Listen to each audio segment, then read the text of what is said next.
ઘડીકમાં આમ થઈ જાય, ઘડીકમાં આમ થઈ જાય ને એટલે સમયને માન આપીએ, સમયને જાળવીએ, સમયને જીરવી જવાનો હોય. જેમ 2022ની હાર જીરવી ગયા એમ હું આખા ગુજરાતના આમ આદમી પાર્ટીના કાર્યકર્તાઓને, હોદ્દેદારોને, આમ આદમી પાર્ટીના સમર્થકોને બે હાથ જોડીને વિનંતી કરું છું કે આ હારો સમય છે ને, પણ એને વિનમ્રતાથી જીરવી જવાનો છે, અભિમાન નથી કરવાનું.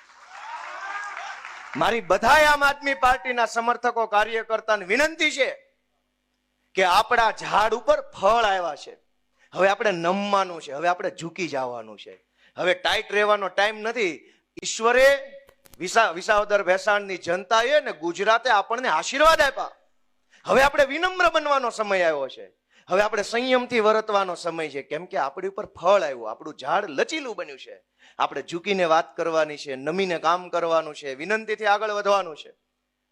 ભાજપના કાર્યકર્તા કે ભાજપના નેતા જેવો અહંકાર આપણામાં આવવો ન જોઈએ. અત્યારથી આપણે સમયમાંથી શીખીને જવાનું છે.